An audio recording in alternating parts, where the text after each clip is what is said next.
कोमल है, ये गुलाब के फूल से भी कोमल है, बहुत नाजुक है, और मन उससे भी ज्यादा कोमल है, मन बहुत कोमल है, इसलिए इनको संभाल कर रखो। शरीर आपका ठीक है, पहली बात तो आप खुश रहोगे, शरीर ठीक होगा, आप प्रसन्न रहोगे। दूसरी बात, आपका शरीर यदि ठीक है तो आपका लक्ष्य आप आसानी से पूरा कर सको।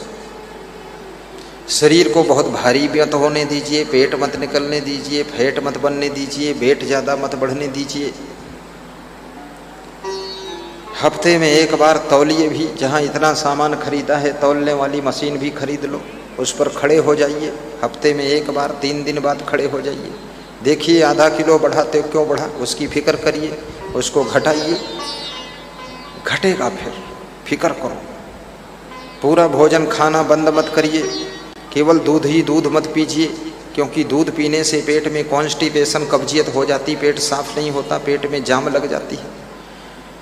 और पेट में अगर कब्जियत रहती है तो जामफल खाइए। जामफल का मतलब होता है अमरूद खाना। अमरूद सुबह सुबह खाइए, शाम को मत खाइए, सर्दी जुकाम हो जाएगा, बुखार आ जाएगा। शाम को खीरा मत खाइए, सुबह लीजिए अमरूद और नमक, धनिया, मिर्च, मसाला वाला पीस करके उसमें मिला करके और काट काट कर, चबा चबा कर खाइए, केवल अमरूद, ओनली अमरूद।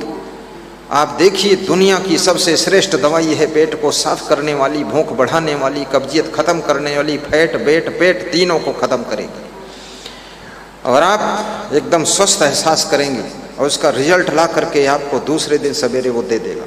इसलिए अमरूद खाइए, थोड़ा कभी कभी अंगूर खाइए, अंगूर खाने से आपके बदन के अंदर ग्लूकोज पहुंचता। सेव खाइए, उससे आपका लीवर कंप्लीट रहेगा, कभी कभी सेव भी खाइए। आम खाइए, फलों का राजा, फिर तुम बहुत राजी रहोगे। थोड़ा आम खाइए। अब ऐसा भी नहीं है कि 1 किलो आम खाकर बैठे हैं फिर बता रहे पेट में दर्द है, ये लफड़ा भी मत पालिए। थोड़ा खाइए, थोड़ा दूसरों को भी खिला दीजिए। कम भोजन।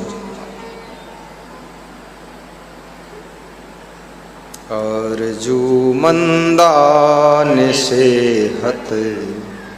राम खड़े हैं शबरी के द्वार पर, शबरी दर्शन कर रही है, इसलिए प्रवचन आगे बढ़ रहा है। अब राम को विदा भी करना है, ज़्यादा नहीं रुकेंगे। राम को देर हो रही है। होत विलंब उतारहु पारू। देर हो रही, भगवान को देर हो रही। जिस इंसान को देर नहीं होती है, जो इंसान ये नहीं कहता जल्दी करो, स्पीड से करो, फटाफट करो, वो इंसान जीवन में बहुत बड़ी ऊंचाइयों को छू नहीं सकता है। हर कार्य को फटाफट कीजिए, स्पीड से कीजिए, ताकि समय को बचा करके उस समय में कोई महान कार्य करके जीवन की असीम ऊंचाइयों को छू करके अपना नाम रोशन कर दीजिए, परिवार का नाम रोशन कीजिए, अपने गुरु का नाम रोशन कीजिए, बिजनेस की चोटी को छू लीजिए, राजनीति के शिखर पर पहुंचिए। ये क्या कुनकुना तुम खाली विधायक बनते हो बार बार। विधायक, विधायक, सांसद, सांसद, बस उसके आगे काम खत्म। ऐसा स्वभाव ना बनाइए जिससे आपकी उन्नति रुक जाए। उल्लुल जुल्लुल भाषा मत बोलिए, राजनीति में तालमेल बिठा कर रखिए, नहीं तो जिंदगी भर सांसद विधायक बने रहोगे, मिनिस्टर बनने का सौभाग्य प्राप्त ही नहीं होगा। थोड़ा समता सुमत तालमेल बिठा करके चलिए। वहाँ भी पार्टियों के साथ में उत्पात खुराफात फालतू बात मत करिए, क्योंकि हर क्षेत्र में आपके सब जितने अंग प्रत्यंग हैं सबके ऊपर संयम होना चाहिए। वाणी पर भी संयम। बोलने से पहले सोच लो, अगर इस पार्टी वाले को मैं ये बोलूँगा तो इसका परिणाम क्या होगा। कितने नेताओं को भाषण करना आता ही नहीं। जब भाषण शुरू करते हैं तो क्या करते हैं, अपने विरोधी पार्टी वाले का नाम से शुरुआत करते हैं, उसी का नाम लेंगे और अपने भाषण में 1 घंटे के भाषण में 20 बार अपने विरोधी का नाम लेंगे। अरे विरोधी का जितना नाम लोगे उसका उतना प्रचार होगा, उसी का नाम सबके दिमाग में बैठ जाएगा। तेरे को पता नहीं बुद्धू आदमी उसका नाम क्यों लेता है। अपनी छाप डाल, दूसरे का नाम मत ले, इसको उसको किसको बात कर।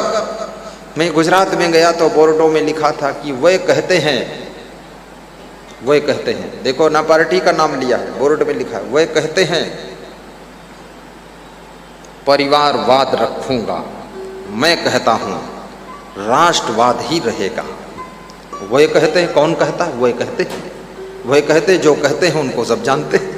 अब पार्टी का नाम लिखे अपने बोर्ड में, पैसा अपना खर्च हुआ, बोर्ड अपना लगा, दूसरी पार्टी का नाम लिखो, दूसरे नेता का नाम लिखो, तो वो बुद्धिमानी की बात थोड़े। वह कहते हैं और मैं कहता हूं